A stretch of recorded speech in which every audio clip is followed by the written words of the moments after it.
If you're an educator, it's very likely that you need to generate different forms and surveys and questionnaires. So for example, I always have a survey at the end of my courses to get feedback from my students. I've never come across a tool that makes the job just so easy. I think the only way I can describe this is like it's kind of Google Forms on steroids. Let me show you exactly what I mean. So the technology is called TigerForm. I'll put the link on the screen, but I'll also put it in the description below. So I'm logged into TigerForm. I'm going to click on Create Form. Let's just imagine I want to just do a quick form about feedback, and maybe I might even want oral feedback from my students on the class. I'm just going to ask for feedback after lesson.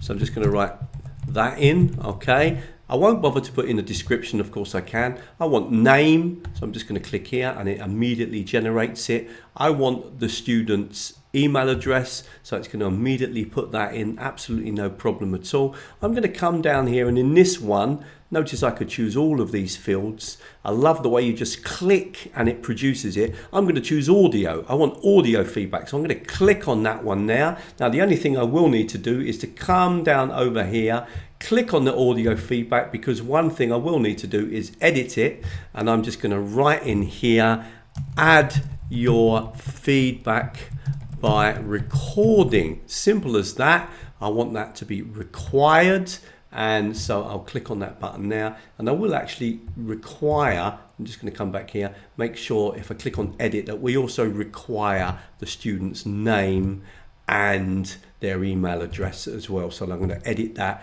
and put required as well. That is how fast it is. Now, how would I share this? Well, very simple. Just going to come down to the bottom here. So just scrolling over this side. And in fact, I'm going to click on create form. And really, I've got two options. Either I can generate from this a QR code, which I can download and share with the students, or we can do it in the normal way by just clicking on this button here, and now we can share and copy the link, which we can share to students. Generating a QR code is also really easy. So you can click here and just click on download it as a PNG file. You've got your QR code and you can share that with your students. They can start doing the survey. Super, super simple. Okay, so that's given you a taster, but what I'm going to do now is look at TigerForm in more detail. We'll generate a longer survey, but then we'll also access it so that we can see exactly what the participants are going to see. And finally, we'll have to take a quick look as well at the data that you receive. This is a very complete tool and super easy to use. Let's dive in. Just very quickly to point out, you can use this for free, and you can use it for 5 forms to test it out and see how it works. So I'm already logged in, and I'm going to click on forms, and if I click here, we basically got a few buttons here. One is the form builder, and one is where you can manage all the forms that you've generated. And from here I can also click on create form. Now you do have templates that you can work with as well to make it all look a lot more organized and obviously with better visuals, but I'm just going to click on create form and quickly take you through the process and highlight a few of my favorite features. I'm going to create my form in English, but I want to point out that this does actually work in other languages as well. And what I particularly like is once you've added in the title and a quick description, the rest of the form is really just built up by you clicking on the objects that you want to add. And notice you've got your basic fields, you've got your general fields where you've got things like multiple choice and single options, checklists, etc. And you've also got something that I don't always see in forms, and that is multimedia fields. Now, particularly for me being a language teacher, this has use even beyond just making surveys and questionnaires, because I could even use this with my students and get them to record themselves speaking. But we're going to concentrate on generating a survey. So the first thing I'm going to do is just fill in the title and the description. So I've put in my title here, what are you hoping to learn from our course? This is a very common questionnaire that I make where I try to find out a little bit about the needs of the teachers that do my teacher training courses.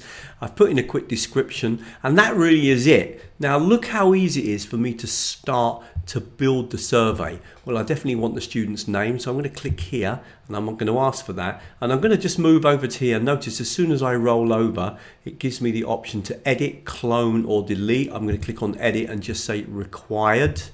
Okay, I don't need to change that label. That's absolutely fine, first name, last name. And I'm going to ask for the student's email address. I don't need really much more information than that. And the same thing again, I'm just going to roll over, and I love this, so easy, edit. And again, I'm going to require that because I may want to respond to them. Now let's move down. Notice, of course, that we've got other questions that we can complete, but I'm going to come down now to the next section, though I might want to come back at one point and try one of the short or long answer texts as well. Now I'm going to start by adding a single option question, because this is often a questionnaire type that we use, because basically the students have to choose just one of the options that you provide. So click here to add it, but then you will need to come over here on the right hand side and just scroll down. So just scroll in here to come down, and then what you will do, roll over it, and you will need to make sure you click on edit. Now, what you can do here is write your question in here and then provide your options. You can add more items if you want. So let's just quickly add the question. So I've written in my question here, and now what I can do is add my options. I've already added the first one, more AI technologies to use in my class. Click on here, I'm going to say ideas. Now I probably want to add more items, so I'm going to click here and I'm going to choose then another option, and I'm going to say research into technology. So I can add as many items as I want, and I can have that either as a list or a drop down menu, and I'm going to choose that to be required. It's that easy. I've now got a questionnaire or a question so far really with 3 options. So I'm going to close that down and you'll see exactly how that looks now. Now let's build on this and add another question. I'm actually going to jump back here at this stage and ask a long text question. So this is kind of an open-ended question where the teachers will be able to fill in and write what they feel. So I'm going to click on that. Whenever you add an item, remember to come over here to the right hand side. Now remember again, if you roll over that object, then don't roll over that one, but roll over this one, click on edit. And now what I can do is I can add the label, which is really basically the question that I'm asking or the instructions that I'm giving to the teachers. So let me just fill that in. So I've just asked the question here, can you write about your use of technology in your teaching and learning, question mark. Now I've got 4 rows. If I wanted to make that a little bit longer, if I wanted to allow more the teachers to write more, I generally work with teachers doing teacher training courses, then I can increase it, for example, to 8 rows. And I'm going to require this because it's really important for me to know, well, what experience previously have teachers got. So we've now got 2 specific questions on. Now I'm going to ask now some specific questions about their knowledge of using technology. Now another option that I really like, and again it's really easy to do because it's all done for you, is the checklist. If I click here, all you literally need to do, again roll down and click on edit, is to put in your labels, and it already gives you the yes or no option. So I'm going to put in my label and then add my options very quickly. So I've just written the question, do you use these? And now I'm going to click and start to add. So the first one's going to be Zoom. The second one's going to be Google products. And I'm going to carry on adding more options. So I'm going to click on add an item.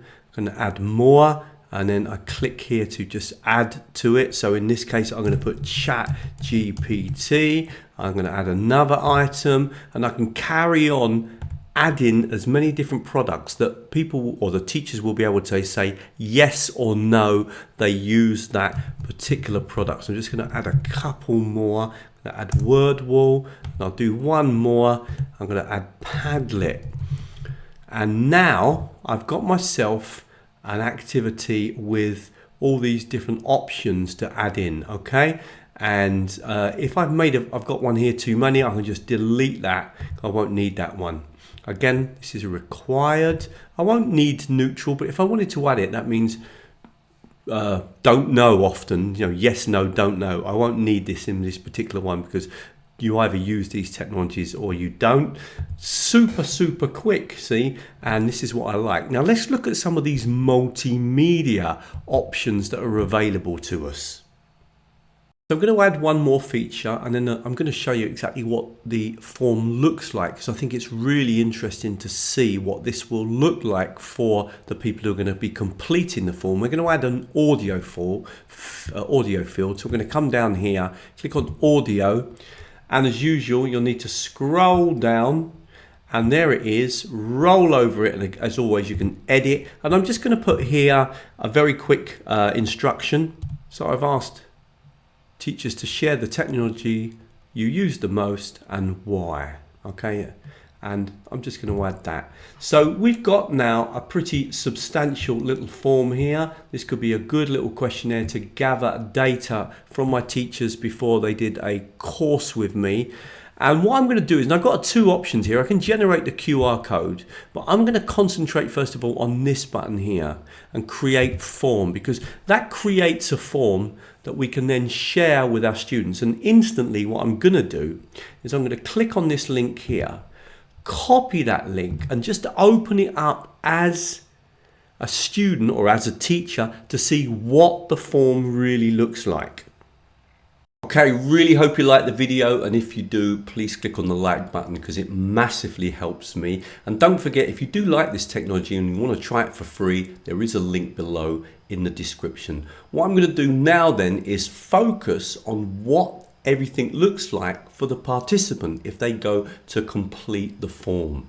So this is what the form looks like. Name, email address, then obviously the questions, the space here to write in your answer, the choices that you make here, or if you agree or you don't agree, or you say yes or no. And then of course this one here at the bottom, which is the audio. So click to record and stop recording. Notice that you can clear and start again. The first time you use this, it will obviously ask you whether you can give or you will give permission to use your microphone, which you would need to do to allow that option to be used. There are a number of features here that I think would be more appropriate to business.